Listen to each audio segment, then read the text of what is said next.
Hey, what is up? Welcome to this episode of the Entrepreneur to Entrepreneur podcast. As always, I'm your host, Brian Lofrumento. And if you love learning from truly service-rooted entrepreneurs, then you are in for a real treat today. Heck, I'd argue we're all in for a real treat today because I'm so very excited about today's guest. He is not only incredible when it comes to being committed to service, and trust me, this guy has to be good at logistics and scheduling and fulfillment and client happiness, but also you're going to see that he's taken all those experiences and all those skills and packaged it with technology as well to make everybody's lives a lot easier in the space that he operates. So let me introduce you to today's guest. His name is Schell. Eric is the co-founder and CEO of OneTap, which is a property repair matchmaking app that connects real people with real technicians instantly. With over 10 years of experience in construction and a background in flipping homes, Eric saw firsthand how outdated and inefficient repair workflows could be. Now based in Nashville, he's on a mission to simplify property repairs by eliminating bottlenecks and forms, making service as easy as a single tap. Anyone who's ever lived in an apartment complex, like I obviously have at various parts in my life, we know how easy it is when you're in an apartment to submit a service request. Well, Eric is trying to make that as easy as possible for business owners, homeowners, restaurants, for everybody. So we're going to learn a lot. I'm not going to say anything else. Let's dive straight into my interview with Eric Schell.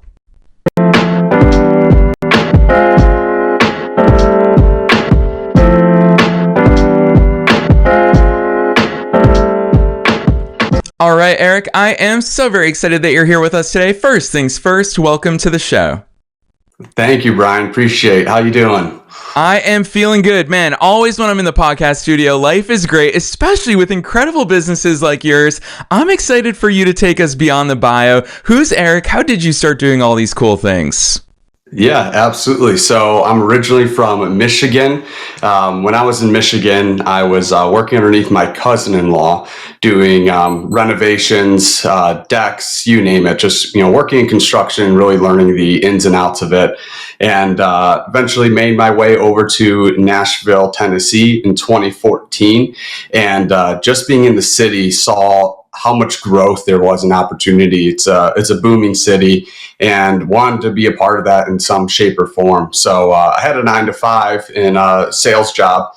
And while I was doing the 9-to-5, I was moonlighting. And essentially after my, 5 o'clock shift, I would go over to a home that I purchased and I was living in, and took it down to studs and just completely renovated these homes. And then I would go ahead and rent them out, purchase another one, live in there while I was renovating it. Lots of air mattresses, that's for sure.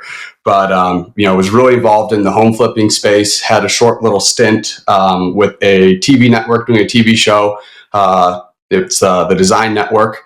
And it was just me flipping a home in Nashville. And from there, just being in the real estate world, just met so many people, realtors, property management companies and such. And it quickly evolved into a maintenance business. And from there, I've scaled it. When I originally started about, I'd say a year ago, it was myself, maybe one or two other people, and now we're currently at around 19 employees and currently working on a startup called OneTap. Yeah, I love that overview, Eric. There are 5,000 different things I want to get into. Unfortunately, we're limited by time today, so I'm going to have to try and pick and choose some of the things that I know listeners will learn the most from. We've got to talk about the multipreneur aspect because that's one that I deeply resonate with. It's something that I would argue not only does it keep life exciting, but it also keeps my skills very sharp. I love being involved in different business models and different industries and different businesses entirely with different teams across there. I steal ideas and apply them to each. Talk to us about that, because I love the fact that you have this very successful business and you still decided there's opportunities. I want to explore those as well. Talk to us about the multipreneur side of your brain.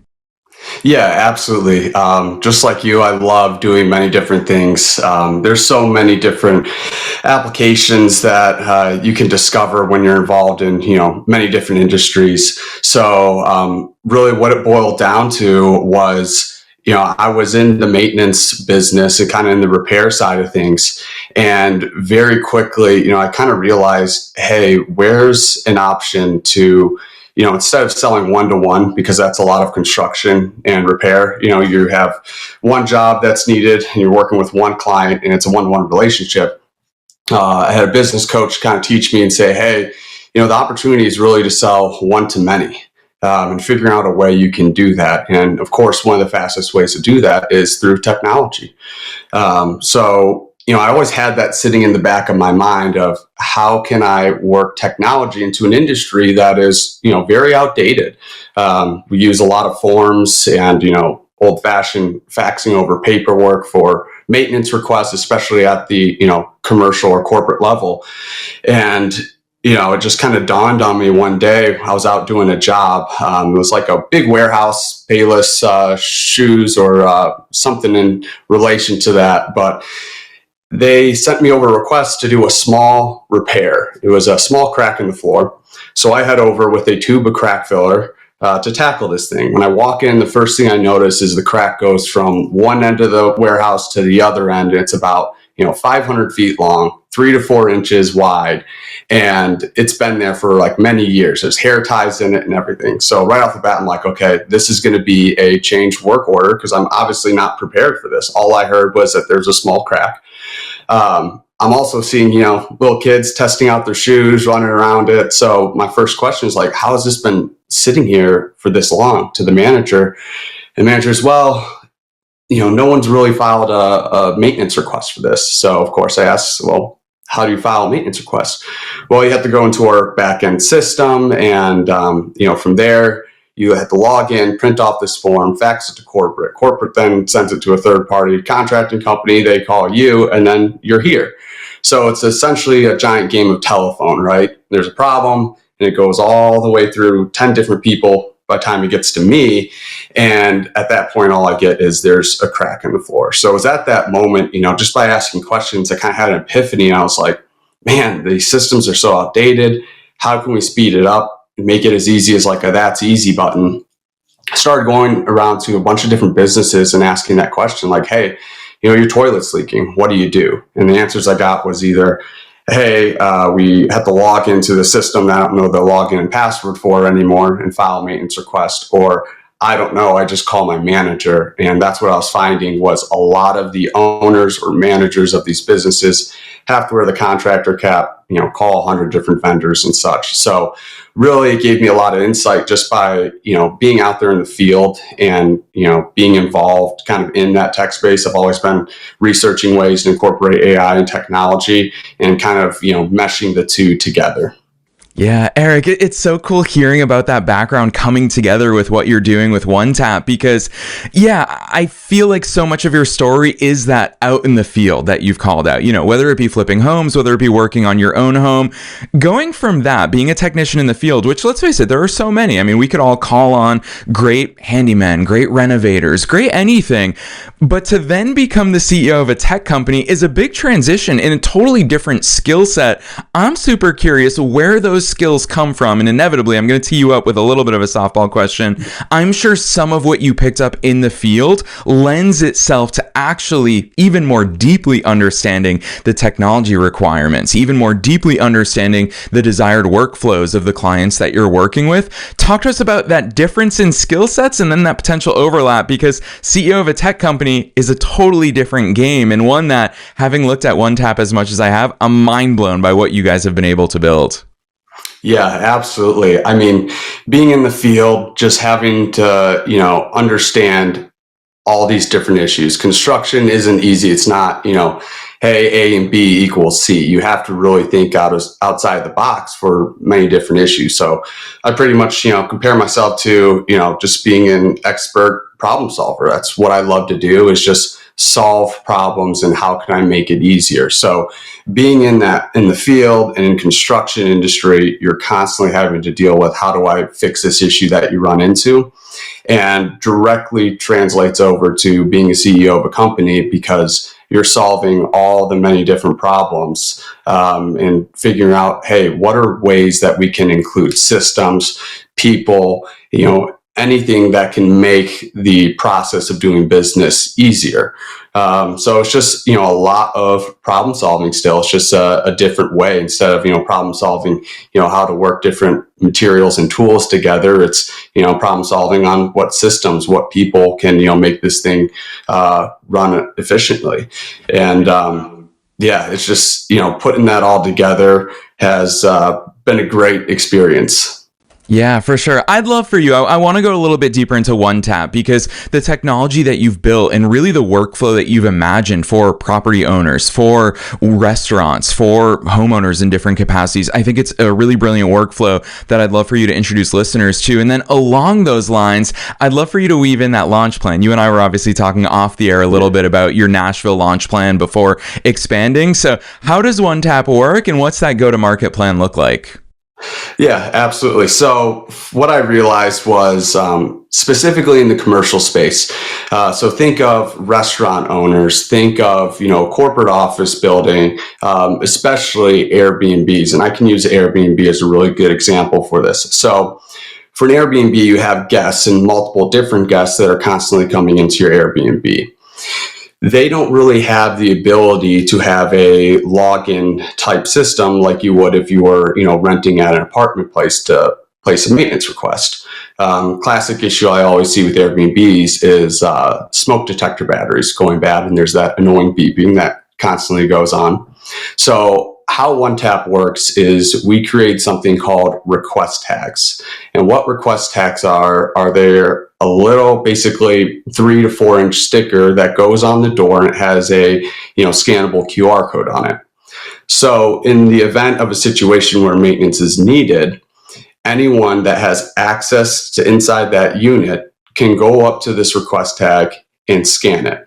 2 things happen when they scan it. The first thing is we get a data dump of all the information about that location, that building.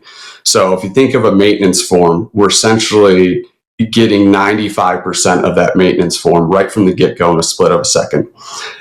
We can understand the location, who the owner is, contact information. We can even put in there appliance model and serial numbers, so we don't have to make 2 extra trips because we already have that information. We can even go as far as putting blueprints in to that database there. So when it's scanned, all that information comes over to us.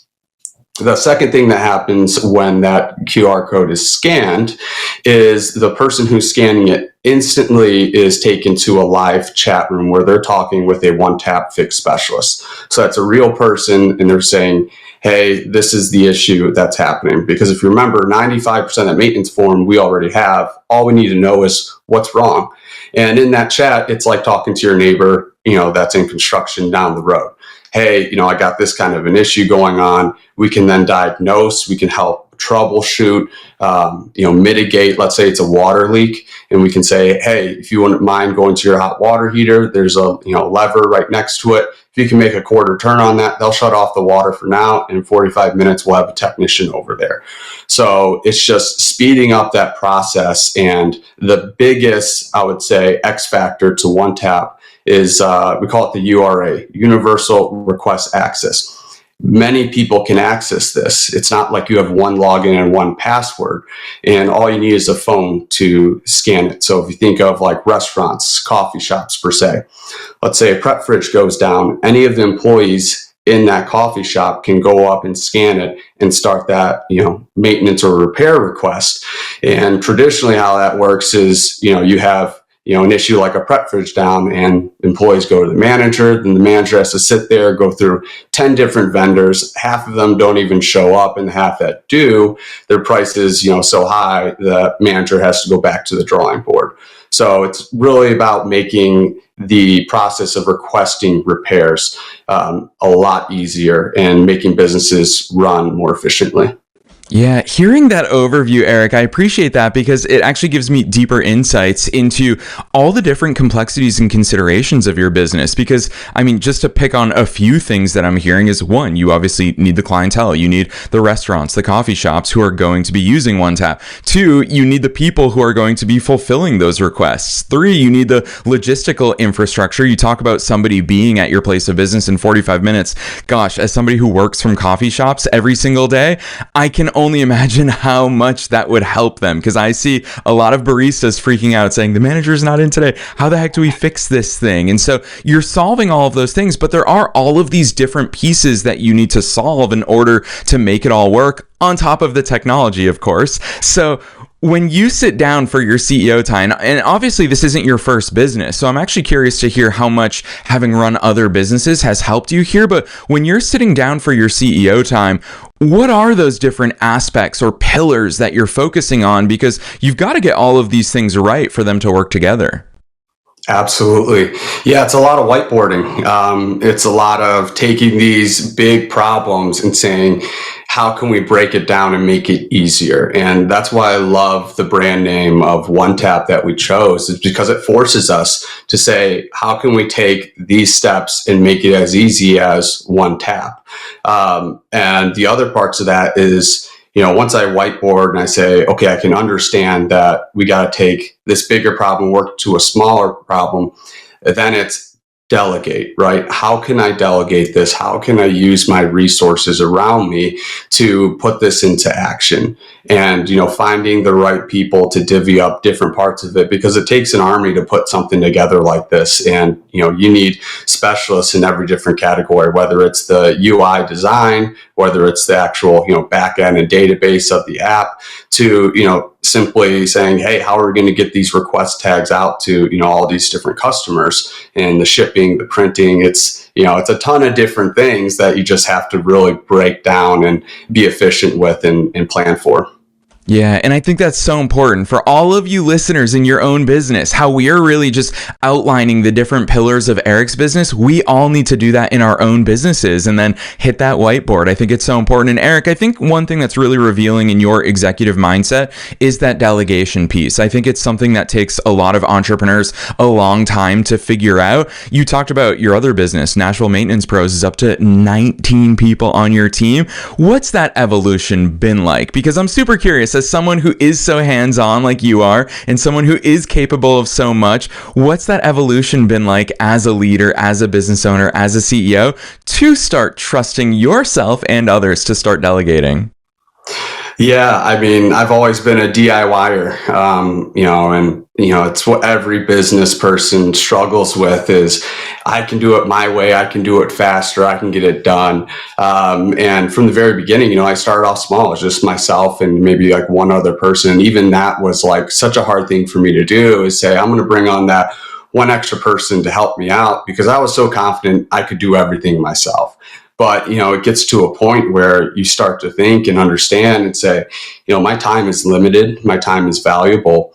And looking at those items throughout your day that really absorb a lot of that time. And I actually did that. I sat down and, logged out what I was doing every 15 minutes of the day and just wrote it down on a piece of paper. And then next to that, I said, okay, how much do I like doing that activity? And I would give it a scale of like 1 through 5 of how much I liked it. And then the other part was, how valuable is that activity? And I would put, $1 sign or $3 signs. And at the end of the day, I did that for about a week, look through all the different days, and I could see those items that I didn't like doing and provided low value. And that's when I realized, like, these are the things that I need to delegate and push off to someone else that can probably do it a lot better than me, and free up more time to focus on that high value activity, like the whiteboarding, or like, planning and searching for, the next position that's going to really take the business to the next level. So it was just, and I still do that to this day. I look throughout my day and see, where are the areas that I can improve on, where are the areas that I can delegate, so we can, focus on the high value activity. Yeah, I love the way that you mark those out. That's a healthy activity, and I think we should all probably do that and take that inventory of our lives, of our time, of our businesses, of our tasks, and our to-do list. I think we should probably do that weekly, monthly, quarterly, especially. I think it's so important. So it's really cool for you to take us behind the scenes there. I want to talk to you about the network effect. That is one thing that I've always found so fascinating about businesses like yours, because you do need both arms of your business to grow simultaneously. You need the clientele, and then of course the repair people to fulfill those tickets and those requests at the same time. You obviously are launching geographically. You're nailing Nashville first, which I think is so smart. Sounds like you're an OG in Nashville, by the way, over the past few years. So many people have flooded the Nashville market. It's such a hot market, and you've identified that as a huge opportunity in your go-to-market strategy, and then of course your future expansions. How are you addressing both sides of that coin in order to go to market in a way that if there's someone making requests, there's someone who's going to fulfill that request? If I'm a repairman, I'm going to have requests that I can fulfill. How the heck are you addressing that, Eric? I find it's one of the most difficult things in business.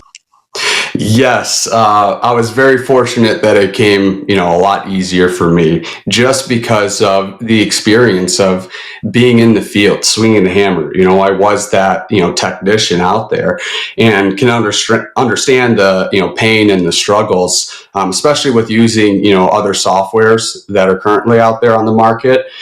And that was and is the major point with OneTap is, we're building this for volume. So we want to make sure that we have the, technicians and the different vendors and quantity we need in order for that volume to be successful.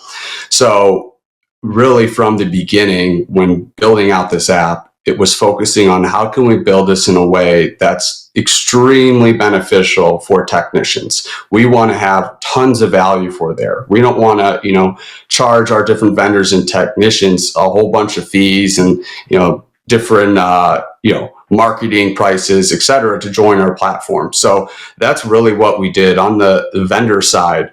Essentially, how it works for us, we're incorporating AI to build out these different estimates where we couldn't do that, maybe a year ago, because maintenance is everything. There's all sorts of different things. So it's harder to have an automated rate for it. But with AI, it gave us that ability. So it's based on location with the AI to build out the estimates. Therefore, both parties know that they're getting a fair market price. And a lot of the vendors out there are actually, typically undercharging for their services. So the first thing is we handle that aspect of it, which makes it a lot easier for the vendors because now they don't have to sit there and do mountains of paperwork and filling out estimates for this and that. The other piece of it is, how we structure our fee or platform fee for it. So for our vendors and technicians, it's only 5%. So instead of being on other, platforms where I may be paying $100 for a lead and I don't even have the job yet, right? I'm going out there and I meet with the client. I spend, 2 to 3 hours bidding out everything. They say, oh no, I was expecting you to come over and, paint my house for $5 an hour. And you already paid $100 for that lead. How we're different is that we have that estimate already built out. The job is paid for. The job is accepted. Everything's there. As a technician, all I have to do is say accept on my app. And my only cost to that is 5% of the total job. So we're really building the app to be extremely beneficial and really carve out a spot for us in the marketplace and just bring a ton of technicians on. And they're all very, very excited about it. Yeah, I imagine that they are. And gosh, the model, especially having talked to, I recently had an HVAC guy come out to the house and I found him through, it was one of those just matchmaking tools, a directory. Yeah. And my information apparently was sold to 6 different local HVAC companies. I was getting inundated by calls and texts from all of them. So when the one guy eventually came to the house, I asked him, why did so many people call me simultaneously? And he pulled up the records and he's like, each of us paid over $40 just for your information. So 5 of those companies paid for a customer that will never exist. And that's a really tough model. So it's cool. And again, that comes back from your experience of being in the field and seeing how it works as a technician, that you understand those pain points. So I'm super appreciative hearing about that. And what I really love, from a tech perspective, that's such a cool real life case or use case of AI is, AI knows all of these things, especially you personally are sitting on so much data about how much these jobs cost. That's very cool. It sounds like you're blending humans where humans need to be, AI where AI can plug those gaps. How are you balancing that? And what is that long-term future of how AI is going to play into really your industry at large? Because I think both micro and macro, it's going to have huge ramifications. And I would imagine you already have kind of that long-term roadmap of what AI is going to do for OneTap. Yeah, absolutely. So the biggest thing is, like you said, figuring out where AI makes sense and where people make sense. I think one of the big value adds for OneTap is you're talking to a real live person. You're not, can you imagine how frustrating it'd be if you have an emergency and you get on the app and you have to answer 6 different questions working with AI until you're connected to a real person. You want to be connected immediately and get those immediate questions answered for you. So I think when we look at the long-term side of it, I think that's one of the biggest value adds of OneTap is having that person there that is an expert, a fixed specialist that understands, repairs and construction and maintenance to talk to on the initial front end. And then where the AI really makes sense is what's the area that's most time consuming. It's building out those estimates, factoring all the different information. So, my goal is to be able to, have a chat conversation with a fixed specialist and a customer and, in less than 15 seconds, have an estimate generated and pushed out using AI. And, the process of how that works is, we have the database where that information is stored, like I mentioned earlier, in the QR code. So that's one piece of it there. We now know the address, we know the building type, square footage, all those different, baseline facts. The only thing we need to know is what's wrong. And what AI will do is essentially take that chat conversation, scan it to understand, here's the issue, here's the photos and videos. And from that, it can gather and line item an estimate based on, the current location of the job and, factor in material prices, factor in labor costs at a fair market rate, and then push that out to, both parties. So there's no confusion anymore of, am I paying too little for this, work to be done? Am I paying too much for this work to be done? We're taking that process and basically simplifying it and then speeding it up to ultimately, my goal, 15 seconds or less. Yeah, I love that. Eric, time is flying by with you, as I knew that it would, but I want to squeeze in 2 final questions here, because the first one is, you already know, we talked about it at the very top of today's conversation, is how much I love multipreneurship. And I think that when we look at incredible executives, Steve Jobs, for example, wasn't just Apple, he was Pixar. There's so many things that great executives are involved in. Look at Elon Musk, how many multi-billion-dollar companies that he's running. Regardless of how people feel about him, it's incredible how he splits his time. So zooming out of the life of Eric Schell, how are you splitting your time between multiple companies? Is it certain days of the week you're focused on certain things? Or are there different pockets that you're carving out in your calendar? I'd love to hear on that zoomed out level how you're managing your time on a weekly basis. Yeah, so I would say I'm an early bird. You have to be an early bird, when you're running 2 businesses. So I'm usually typically up at 4 a.m. That's when I found I can brainstorm the best and whiteboard the best. So typically in the time from, around 4 o'clock a.m. to 7 a.m., I'm taking care of my, personal health first, doing stretching in the morning, meditation, and then, really hopping into the OneTap and the brainstorming, because that's when my ideas are just flowing. From 7 o'clock to about, 5 or 6 o'clock, I'm in the operational side of, our National Maintenance Pros business, where, we're having conversations with customers, meeting with my management team and, the people side of it. And it's a fast-paced environment there.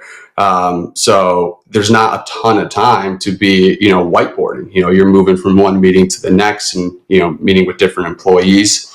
But after the National Maintenance Pros, I then come home and it's back to the OneTap.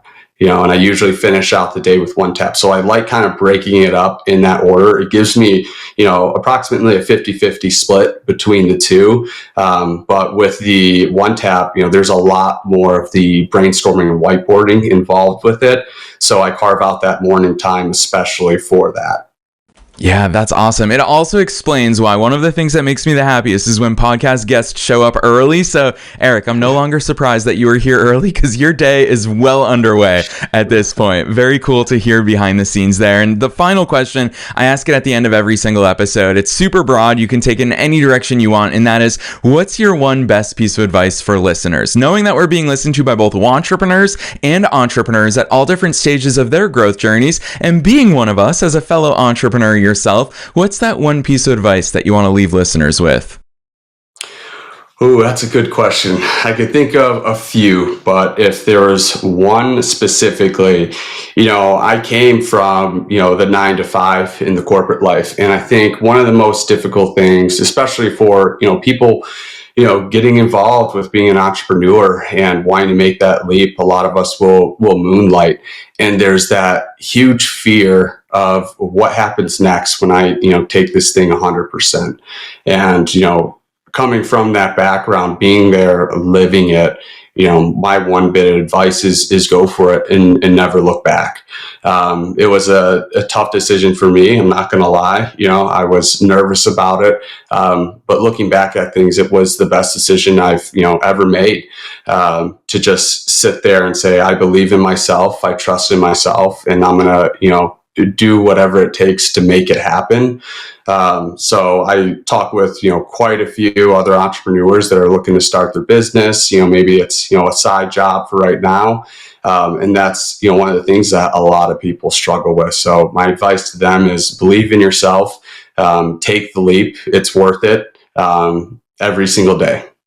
Yes, I love that advice. And I love the fact that you said it's worth it, because there is that admission underneath that advice of saying, yeah, it's not going to be easy. It's not meant to be easy, but it is worth it. And I think that's such the important thing, is that the juice is well worth the squeeze. And Eric, you are such a shining example of taking that massive action, facing the unknown, and still persisting. And so much of that comes from the belief. It's been so cool to hear not only the strategic side of your mind and in the way that you're growing both of your businesses, but especially the entrepreneur behind the businesses, hearing how you operate. I've been so appreciative of that. And I know that the entire Entrepreneur to Entrepreneur audience is going to be rooting for OneTap to come to a city near us eventually. So Eric, for listeners who want to go deeper into all the great things that you're doing, drop those links on us. Where should listeners go from here?